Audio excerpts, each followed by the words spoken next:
So if the big game is coming up and you didn't plan ahead, you're probably due for a mediocre spread. So let me give you a hand with that.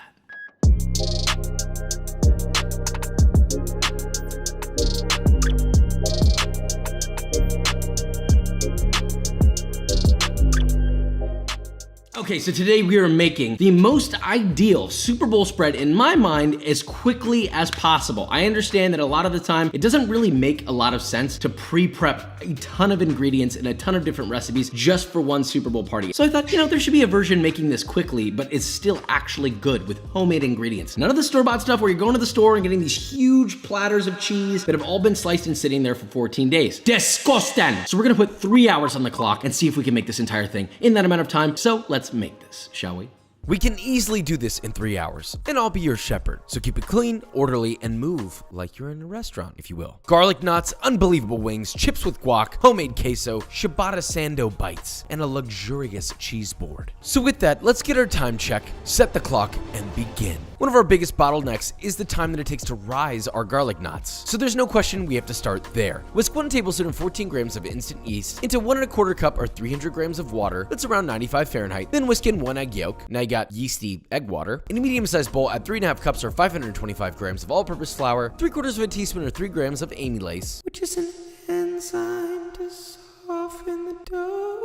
1.5 teaspoons or 11 grams of fine sea salt, and 3 tablespoons or 42 grams of granulated sugar. Whisk together till combined. Add your yeasty egg to a stand mixer bowl fitted with a spiral thing. Begin mixing on medium-low speed, adding your flour about 1/4 cup at a time till you have a rough dough, and all your flour is added. Knead for 5 minutes or till smooth, then add 2.5 tablespoons or 35 grams of unsalted softened butter. Once that's incorporated, mix for 1 more minute or till smooth and beautiful. Promptly shape into a light ball and place into a greased bowl. Cover with plastic wrap. Give a very work-appropriate name, and that is your dough. Sit and rise at room temp till plump and doubled, about 1 hour. Now full stop. You've got a full hour. Get all of your knife work out of the way, okay? That means chop your garlic, slice your chilies, dice your onions, etc. You see what I'm trying to say here? Knife work. Done, done, done. If you don't do it, then don't expect a kiss from Papa.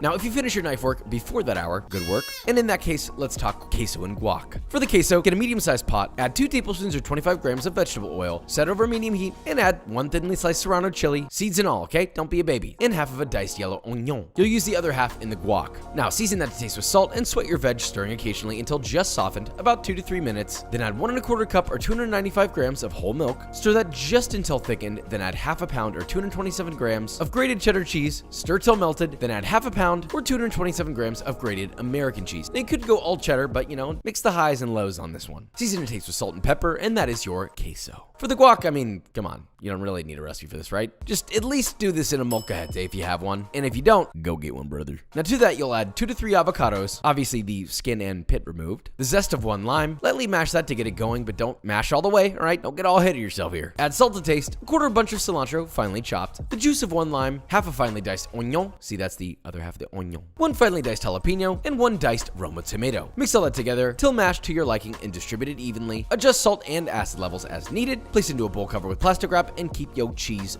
warm. Don't get all whiny if it thickens. Oh my God, what? Just heat it back up and it will become liquid again. Now back to our dough. Degas that bad boy, lay onto a lightly floured counter, and shape into a rough rectangle that's about 14 inches long. Cut that perpendicular to the long side into 14 1-inch strips. See what's happening? 14 1-inch strips on a 14-inch log. Now take one of those strips, roll roughly into a 7 to 8-inch log, assuming you know what that looks like by heart. Then just tie that into a rough knot, tucking the tails underneath the dough, and place onto a baking sheet lined with greased parchment paper, and repeat with all of your pieces of dough. Cover that lightly with another inverted baking sheet wrapped with plastic wrap, proof at room temp for 30 minutes, and while that's proofing, make your garlic butter. By melting down half a cup or 112 grams of unsalted butter, once hot and melted, cut the heat and add 4 sprigs of thyme and 4 cloves of finely chopped garlic. Stir together and, well, that's it. It'll infuse in like 30 seconds. Don't heat it back up, don't boil the butter, the garlic will go bitter. Now very lightly brush your proof buns with your garlic butter, reserving the majority for later, and bake at 400 Fahrenheit for 15 to 20 minutes or till baked and lightly browned, like these lovelies. Pull them out and immediately toss into a bowl. Pour Pour over all of your warm melted garlic butter. Hit that with smoked flaky salt, or regular if you don't want to be Mr. Fancy Pants. 1 cup or 95 grams of fresh grated Parmigiano Reggiano. A quarter cup or 20 grams of finely chopped Italian parsley. Toss together till evenly coated. And those are proper garlic knots that don't f around. Now, there's a bunch of waiting between all that baking and tossing and blah, blah, blah, blah, blah. Any waiting moments where you have more than 10 minutes? Make your cheese board. This is the golden ticket to your time saving. Don't skip, because I know you're thinking about it and that hurts my feelings. Get your cheeses and... caught on camera. The first time I've cut myself in ages. No, not when I was cutting the cheese. Reporting live from the sideline, here with the man himself. Looks like you took a big hit out there, Josh. How are you feeling right now?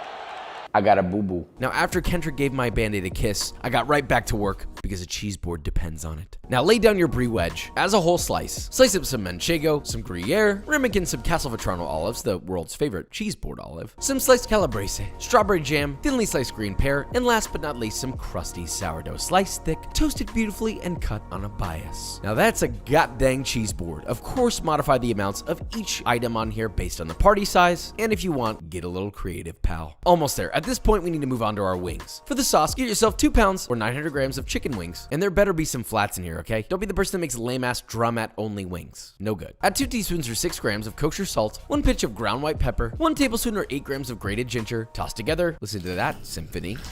Nice. And for the sauce, combine a quarter cup or 45 grams of gochujang. Link in the description for that if you don't have any. 3 tablespoons or 48 grams of honey, 3 tablespoons or 45 grams of ketchup, 2 tablespoons or 40 grams of dark soy sauce, 2 tablespoons or 19 grams of rice vinegar, 2 tablespoons or 28 grams of mirin. Whisk that together. Bring that to a light boil for 1 minute. Once the sauce is off the heat, add in 4 cloves of finely chopped garlic, stir together, and that is your sauce. We'll fry our wings last so they're fresh. Now our last piece is, well, a sandwich. Yet another time-saving item. So polite. First, let's begin with our pesto mayo. Add 2 bunches of basil in a blender, a quarter cup or 32 grams of toasted pine nuts, 5 cloves of garlic, half a cup or 50 grams of finely grated Parmigiano Reggiano, a third cup or 90 milliliters of water. Blend that on high until as smooth as possible. You can always add a little more water to loosen if it's not blending. Then stream in a quarter cup or 60 milliliters of extra virgin olive oil very slowly and gradually until all of it's been added and you have a smooth, glossy, vibrant green sauce. Pour that into a bowl that contains 1 cup or 192 grams of mayonnaise. Stir to combine, season to taste with salt and lemon juice as needed, and that is your pesto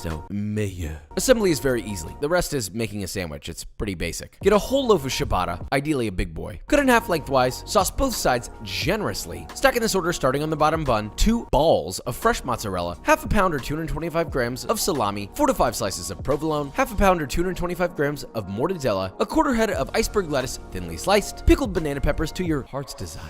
And naturally, crown your hefty long king. That's a sandwich for a big boy, alright? If you have enough people coming to the big game, I would double this. Once you have your sandwiches, simply cut that into as many little segments as you want. You want big segments? Great. Small segments? Great. That's how you serve a big sandwich to a big crowd. Checking the time, we're looking beautiful. Now we just have to fry our wings and hit this home run. Wait, that's baseball, right? Sorry about that. In a large bowl with 1 cup or 165 grams of cornstarch, add all of your wings, toss to coat completely, and gently submerge half your wings into fry oil preheated to 325 Fahrenheit and fry for 5 minutes or just till cooked through and very lightly golden. Remove and drain on a wire rack and repeat with the other half batch. Once that's done, crank the heat up to 375, toss your wings back in, and if you have room for all of them, since they might have shrunk by now, great, but please be careful. Fry for 2 to 3 more minutes or till crisp and golden brown. Remove, pop into a bowl, add all of your sauce, and toss until completely coated like a glistening wand of gochujang ready to cast a spell on your tingling tongue. Now let's have our final time check, coming in at precisely 3 hours total to complete all this. Taking the dub on that, and you will too. Now let's just plate this up. Garlic knots in a tasteful bowl, your guac, your queso into a shallow or deep bowl, top with fresh chopped tomatoes and cilantro, optionally. Plate up your wings, and top with sesame seeds and maybe some fresh cilantro. Cheese board is already done, so cool. Pop your giant sandwich onto a platter, and whether this was last second for you or not, you're gonna look yourself in the mirror, give the mirror a light, gentle kiss, and delegate the desserts to someone else. And force them to make my chocolate chip cookies from my cookbook. Link in the description for that. And let's give this a taste test and see if our big game spread represents an even bigger game in the department of cuisine. Woo! You heard it here, fresh boys. 3 hours. No more of that, oh, I'm gonna go to the store and get a bunch of like pre-made bullshit and just pop it in the oven. No, everyone's coming over to have a good time at your house. If they pull up like this, they're not even gonna give a shit about the game. Except for like Uncle Franklin, who gets a little too angry. Wait, where's the queso? There it is. We have 3 different cheeses, manchego, a nice gruyere, and of course a brie. So 2 hard, medium hard cheeses and a soft one. Garlic knots on the other hand. Ugh. The most garlicky Parmesan knot you will ever have in your life. Period. You've seen these wings. We've done these wings before. That Korean fried chicken just made me buzz. Spicy, sweet, salty, crunchy, period. You know about guac, just make it traditionally, please. Order pestle it, all right? Better texture every time. Kendrick's here because he wants to try this sandwich. Sandwich time. Josh, this sandwich is great. 44 servings on here, depending on how many people you have. Mm-hmm. Get kind of swirl it in there, yeah. It's great. It's creamy. It's cheese. I mean, come on. Rounding this out, this is the spread in 3 hours. We're here. The Super Bowl has started. Joshua Weissman, big food spread. Let's look at some replays from today's spread. You want to know what else wants to take the 50-yard line straight to your mouth? B-roll.